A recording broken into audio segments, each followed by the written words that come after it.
नमस्कार, आप देख रहे हैं एमसीएस लाइव न्यूज 24 और मैं हूं आपके साथ लखनऊ से ज्योतिका। आइए रुक करते हैं खबर की ओर। गरीब पीड़िता ने मुख्यमंत्री से लगाई अपने न्याय की गुहार। सारे कागजात पूरा होने के बावजूद भी पीड़िता के घर पर हो रहा है कब्जा, नहीं मिल पा रही है न्याय।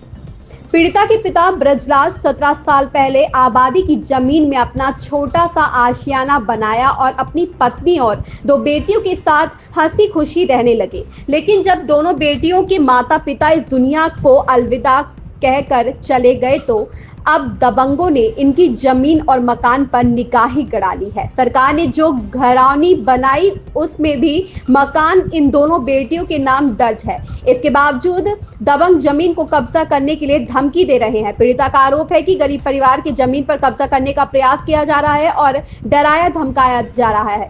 दबंगों के शह पर पुलिस बार बार थाने पर बुलाती है। जब हम लोग दबंगों से कागज दिखाने को कहते हैं तो वे कागज नहीं दिखाते।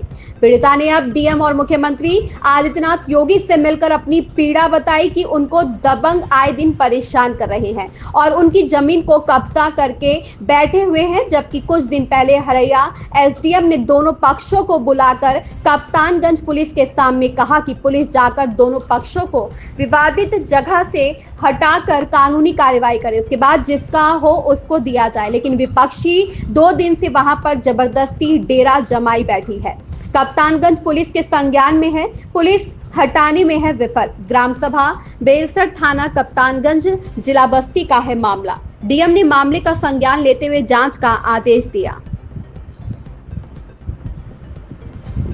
ब्यूरो रिपोर्ट बस्ती। क्या मामला? थाना कप्तानगंज के रहने वाले हैं। हमारा नाम साधना है और हमारे पिताजी का वो ज़मीन था और बाहरी लोग आके कब्जा कर रहे हैं।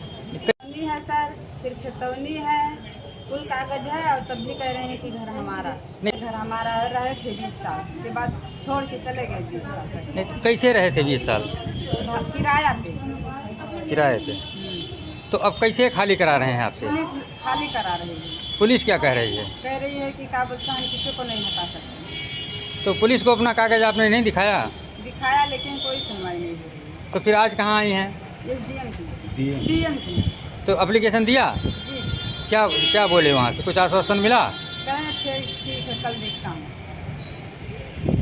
इसमें सभी जो क्रिमिनल लॉज और रेवेन्यू लॉज को पढ़ करके एक अभी एसओपी बनाई गई है, गाइडलाइन बनाई गई है कि किस प्रकार से अब जो है रेवेन्यू और पुलिस की टीम संयुक्त रूप से किसी भी विवाद के सभी पक्ष को, अभिलेखों में क्या दर्ज है, न्यायालयीय आदेशों में क्या दर्ज है और मौके पे लोगों के बयान के अनुसार क्या स्थिति आ रही है, उसके हिसाब से अब एग्रेसर पक्षों को चिन्हित करेंगे जो कि बिना मतलब जिनके कारण से विवाद उत्पन्न हो रहा है।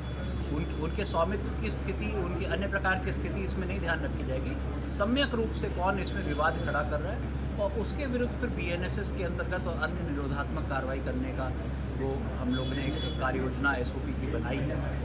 इस खबर में बस इतना ही। बने रहिए एमसीएस लाइव न्यूज 24 के साथ।